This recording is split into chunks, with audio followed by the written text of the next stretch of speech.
Herkese merhaba, mutfağıma ve kanalıma hoş geldiniz. Bugün sizlerle birlikte bugüne kadar yaptığım en lezzetli ve en çıtır baklava tarifini vereceğim. Özellikle aradaki püf noktalarını kaçırmamanız için video atlamadan izlemenizi tavsiye ediyorum. Fazla bekletmeden hemen tarife geçiyorum. Öncelikle şerbetini hazırlıyoruz. Çünkü şerbetinin soğuması gerekiyor. Bunun için 3 su bardağı şeker, 4 su bardağı suyu tencereme alıyorum ve küçük bir dilim limon ekledikten sonra ocağıma alıp suyu kaynadıktan sonra bir 20 dakika daha şerbetimi kaynatıyorum. Evet, gördüğünüz gibi şerbetim 20 dakika kaynadı. Ocağımın altını kapatmadan önce kıvamını bakmak ve size de göstermek istiyorum. Böyle kaşığıma aldım. Fazlasını döktükten sonra kenara alıyorum ve şerbetimin iyice soğumasını bekliyorum. Şerbetim iyice soğudu gördüğünüz gibi. En son kalan damlayı böyle tırnağımın üstüne damlatıyorum. O damla aşağı akmazsa tamam demektir. Gördüğünüz gibi benimki de akmadı. Ocağımın altını kapatmadan yarım çay bardağının yarısı kadar soğuk su ekliyorum ki şerbetimiz şekerlenmesin. Burası çok önemli.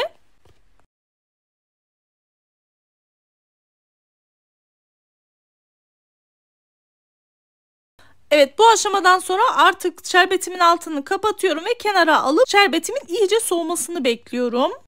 Evet, şerbetimiz soğurken biz şimdi hamurunu hazırlıyoruz. Bunun için 1 çay bardağı süt, 1 çay bardağı ılık su, 1 yumurta, 1 yemek kaşığı sirke, 1 çay bardağı sıvı yağ, 2 yemek kaşığı nişasta, 1 çimdik de tuz ekledikten sonra bütün malzemeleri karıştırıyorum ve ilk etapta 3 su bardağı una, yarım paket kabartma tozunu ekledikten sonra karıştırarak unumu kontrollü bir şekilde eklemeye devam ediyorum.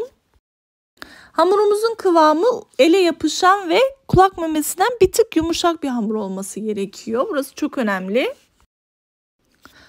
Bu arada bir hatırlatma yapmak istiyorum arkadaşlar. Eğer videomu beğenirseniz beğenmeyi ve bir sonraki videolarımdan haberdar olmak için bildirimleri açıp kanalıma ücretsiz abone olursanız çok mutlu olurum. Yorumlarınızı da çok merak ediyorum. Beni yorumsuz bırakmayın inşallah. Bir de beni diğer sosyal medya hesaplarımdan da takip etmek isterseniz eğer Rahma Baylan olarak aramanız yeterli olacaktır. Evet arkadaşlar, hamurumu yoğurduktan sonra kıvamını daha iyi hissedebilmem için masamın üzerine alıyorum ve bir kere yoğurduktan sonra üzerini kapatıyorum. Ortalığı toplayana kadar sadece 2 dakika bekledikten sonra tekrar yoğurmaya başlıyorum. Bu sayede hamurumuzun kıvamı çok çabuk şekilde hem pürüzsüz hem de kaliteli bir hamur olacaktır.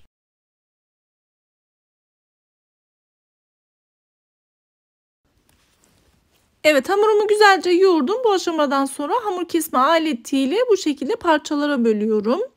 Ve her parçayı mandalina büyüklüğünde bezeler haline getiriyorum.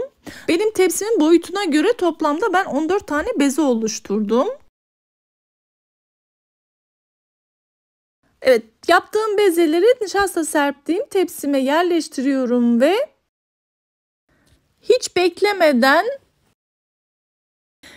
nişasta serpip pasta tabağı büyüklüğünde açıyorum.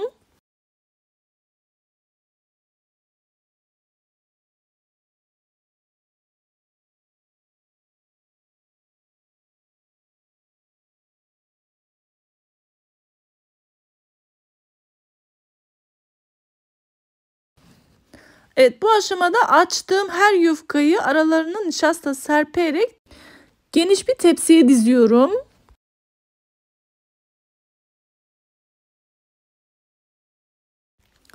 Evet, bütün bezelerimi açtıktan sonra tekrar böyle aralarını nişastalayarak tepsime yerleştiriyorum ve üzerine poşetle kapatıp yaklaşık 2 saat dinlendiriyorum. Burası çok önemli.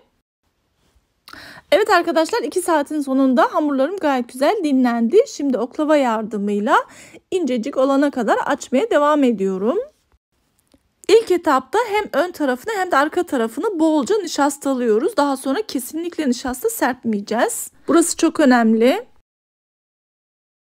Gördüğünüz gibi hamurumuz gayet güzel dinlendi. Bu sayede oklavanın altından kayıp gidiyor. Gerçekten çok pratik ve çok çabuk açılıyor. Özellikle bu ilk yufkayı açarken kesinlikle kesmedim ki görün istedim. Nişasta kesinlikle serpmiyorum.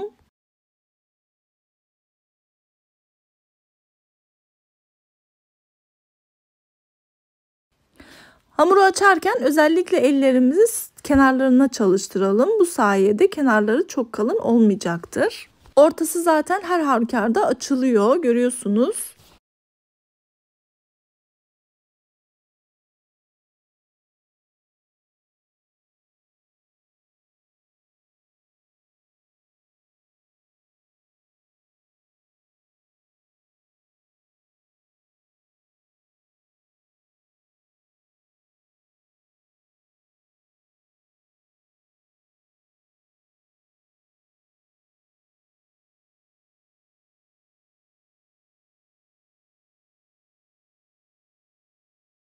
Evet arkadaşlar, ilk yufkamı açtım. Görüyorsunuz gayet güzel incecik oldu. En küçük yazılar bile gayet rahat okunuyor.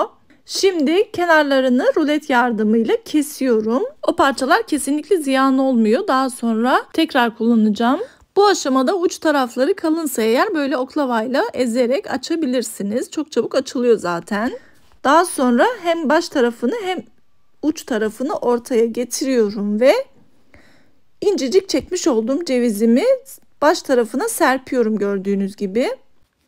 Görüntü kirliliği olmaması için uç tarafına kesinlikle serpmiyoruz. Burası çok önemli.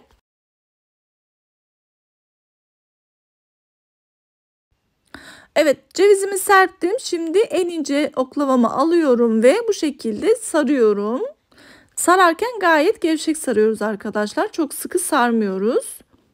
Daha sonra üzerine biraz bastırıyorum ve iki elimle büzüyorum.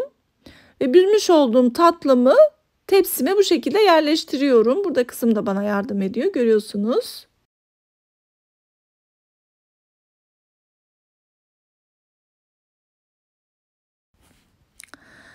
Evet, diğer yufkalarımı da aynı şekilde açmaya devam ediyorum. Bundan sonrasında çok hızlı göstereceğim.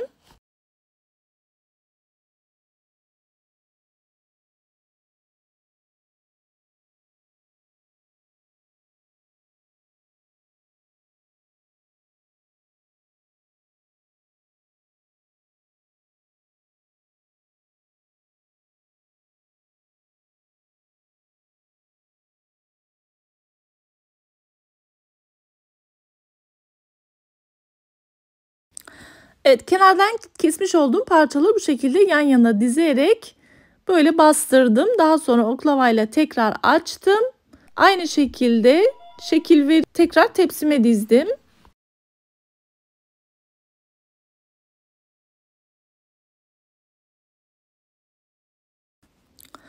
Evet, tepsimi fırına vermeden önce eritmiş olduğum bir paket tereyağımı ve bir çay bardağı sıvı yağımı bu şekilde eritip sade yağ haline getirdikten sonra tatlılarımın üzerine döküyorum ve 180 derecelik fırında altı üstü dengeli şekilde ağır ağır kızarana kadar pişiriyorum. Evet, tatlım fırından çıktı. Daha sonra önceden yapmış olduğum şerbetimi hafif ılık hale getirdim ve ılık tatlımın üzerine döküyorum.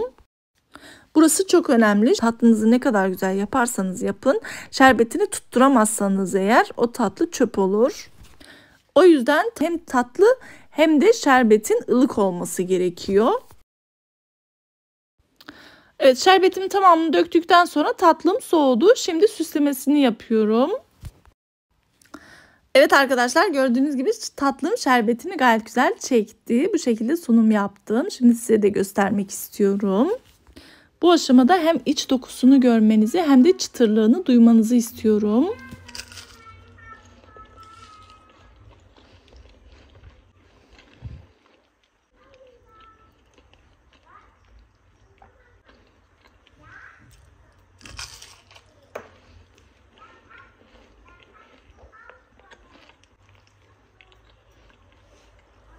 İnanılmaz çıtır çıtır ve inanılmaz lezzetli oldu.